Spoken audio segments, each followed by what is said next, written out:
جاران کە دایکمان دانیش تەقەی پیاڵە و کەوچکەکەی هاو کە قۆریەکەی بەدەستەوە بوو چاکەی تێکرد ئەمە وەکو یادگاریە من بۆتان باسەکەم و هەندێک جاریش دایە گەورە بەم زۆپا قوڕ بەسەرە کە یەک چاویان پێوت ئەلادین قۆریەکیانە خستە سەر ئاوێکیان گەرمە کرد هێلکەیەکیان لەسەر بڕوا بکەن من نەنکەم لەسەر ئەو زۆپایەکێکی بۆ دروست کردوم لەسەرم ئەلادینە ئەمەنە تام و چێژی خۆش بوو لە ئاپۆڕای کەشێکی کوردەواری ئەمڕۆ لە شاری لەندەن هاتوین بۆ ئەوەی کە ببینین فیستیڤاڵێکی کوردەواری کە یەکەمین ساڵە بەم گەورەیە بەم جوانیە بەم ڕەنگاوڕەنگیە لە شاری لەندەن پێشکەش بکرێ ئامادەبوانی هەموو ئەو بەڕێزانەی کە لە کوردستانەوە تەشریفیان هێناوە یاخود لێرە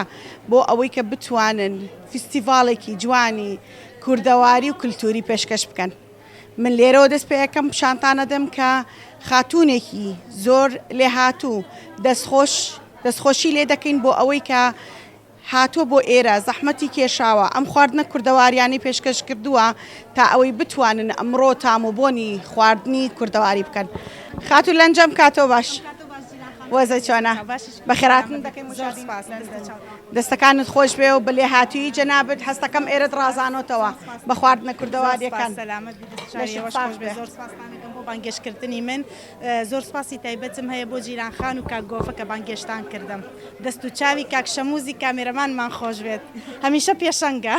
دەستەکانت خۆش بێ ئەمڕۆت پێ چۆنە هەستەکەی کەشەکە کوردەواشە زۆر خۆشە ڕۆژێکی کوردەواری و خواردنەکان کوردەواری و جلوبەرگی کوردەواری لە وڵاتی غەریبی و کوردەواری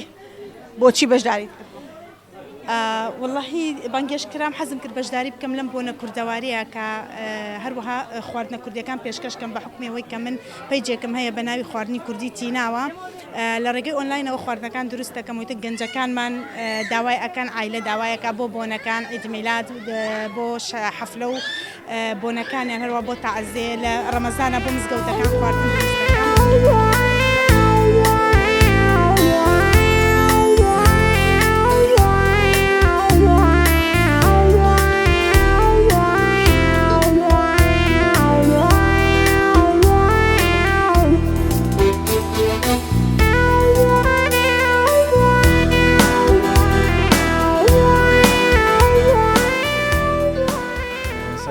سپاسدانەکەم سپاس بۆ هەردوو ڕێکخراوی ڕۆشنبیری کورد و ڕێکخراوی کانگا کە ئەمڕۆ فیستیڤاڵێکی جوان و قەشەنگیان لە لەندەن ئامادە کرد بۆ خێزانە کوردەکانی ئەوێ دیارە ئەم جۆرە چالاکی فیستیڤاڵانە لە کوردستانە زۆر ئەنجامەدرێت و تا ڕادێک زۆر بە ئاسانی دێت بەڵام ئەنجامدانی لە دەروی وڵات بەڕاستی کارێکی زەحمەت و گرانە پێویستی ماندوونی زیاترە هیوادارم ئەم فیستیڤاڵە بەردەوام بێت تا لە ئایندا بێ فیستیڤاڵی هەموو کوردەکانی بەریتانیا و هەوڵ بن لە ساڵانی داهاتوە ئەو کەم و کورتیانی کە ئەم ساڵ هەیە پڕ بکرێتەوە و ناوەندی تر و دامەزراوەی تر لە ناو کوردستان و لە ناو بەریتانیا بەشداری زیاتری تیا بکەن ئێمە ئەم ساڵ کتێبخانەی گشتی سلێمانی بەشداریمان کرد بە نردنی 300 کتێب بۆ پێشانگاکە هیوادارین بتوانین لە ساڵانی داهاتوە بە شێوازی تر خزمەتی بکەین و بەشداری بکەین لەگەڵیانە جای دەستخۆشیان لێکم و هیوادارم ئەم جۆرە فیستیڤاڵانە تەواوی شار و وڵاتەکانی تر بگرێتەوە کە ژمانێکی زۆر کوردی تایە چونکە بەڕاستی زیندووکردنەوەی ئەو پەیوەندیە کۆمەڵاتیانە هاندەرێکی گرنگە بێت بۆ پاراستنی کللتوری نەتەوەیمان لە هەر شوێنێکی دنیا بێت.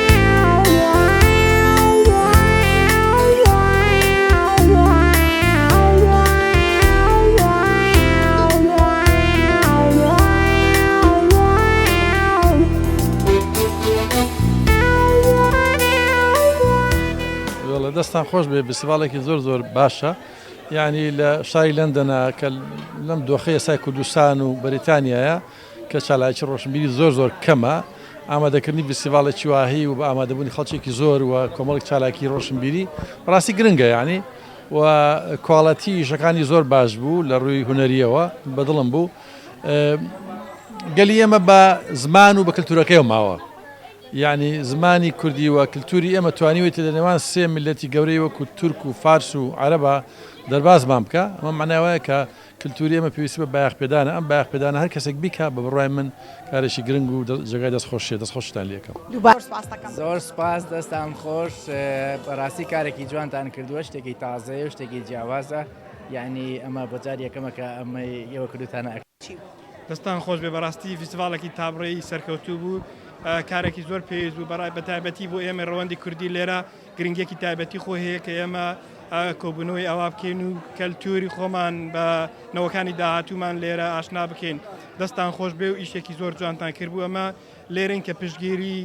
گەلی خۆمان بکەین کوردە هاوزمانەکانی خۆمان بکەین پێیان بڵین کە شانازیە بە کوردی قسە بکەین بە کوردی فێری منداڵەکانمان بکەین و دەستخۆشی لە ڕێکخراوی ڕۆشنبیرانی کورد و کۆمەلگای کانگا دەکەین کە دەورێکی گرنگیان هەیە لە خزمەتکردنی نەوەکانی ئێمە لە تاراوگا فێربوونی زمانی کوردی و کەلتوری کوردی ئەرکێکی زۆر گرنگ و پێویستە بەردەوام بین هاریکار بین ئێمە هەوەی بۆمان بکرێ پشتیوانتانی و دەستخۆشیتان لێ دەکەین ئەمە یەکەم جارمە بێن بۆ فێستیڤالێکی کوردی زۆر شارازیتان پێوەکەم هەموو شتێک زۆر پروفێشنۆ و ڕێک زۆر معلوماتی تازەم باتوە خۆم کوردم بازە شتە بوو خۆشم هەر نەمزانیوە ئیتر خەڵکیکە کە لە قەومی ئێمە نییە ئینشەڵا ئەمەش بێتە شتێکی ساڵانە و داهاتوو بوو خۆشترە بێت مۆسیقا و معلومات و هەموو شتێک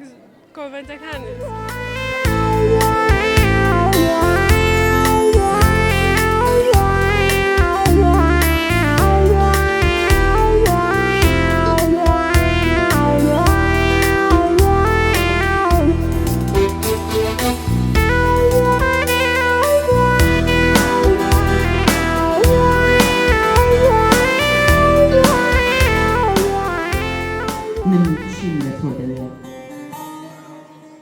ئەم شەوانە شەوشێتە دێ و درنج تاو دەدەنا بەختی بەشم بەردەوام بۆریشکە لە چاوم دەترازێ و دەمەوێ بۆ جارێک خەون ببینم خەون بە تۆ بە خولیا ڕفێنرا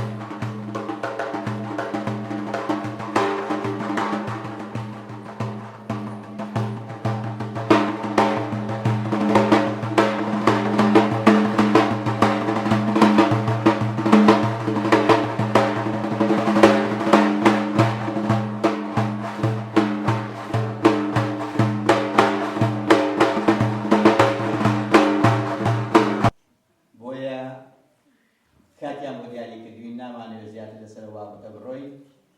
جارێکی تریش دەستخۆشیتان لێ دەکەین بۆ بەپێویستی دەزانین لێرەشەوە سوپاسی حکومەتی بەریتانیا بەڕێوەبەرایەتی ڕۆژ دەشمانەوەیەک ماوە یەک مۆمیان دوو مۆم ماوە یەک دوو خاتوون دایکستێنە چونکە the commencement of an ongoing series of culture and heritage celebrations in the UK. A joint initiative by the CAD and Jerry's تازە بەڕاستی زۆر گرنگە کە لێرە گەورە ئەبێ یاخود پەروەردە ئەبێ و لەدایکە بێ زۆر گرنگە کە بتوانین پارچە کرابێ یاخود جەستەی کورد لەتلەت بوو بێ ئەوە ڕۆحەکەیەتی کە کلتورە هونەرە ئەدەبەکەیەتی بێگرتووی هێشتێتەوە ئەوە تا ئێمە ئەمڕۆ کلتور لێرە کۆی کردبینەتەوە بۆیە ئێمە وەک ئۆفیسی ئەندامی ڕێکخراوی ڕۆشنبیرانی کورد و هەروەها وەکو ئەندامێکی خۆبەخش لە دامەزراوەی خێرخوازی کەریمی عەلەکە و دەستگای ڕۆشنبیری جەمال ئیرفان بە شادمانیەکەوە خۆم لەسەر ئەم ستەیجە ئەبین دەستکەوتەوە ئەو فیستیڤاڵی کردویانە سەرەتایەکی تازەیە ئینشاڵڵا بتوانن ساڵێک دیکە بە جۆرێکی دیکە بە چەشنێکی دیکە شتێکی جوانتر و باشتر پێشکەش بکەن ئێمەش بەڵێنمان پێداون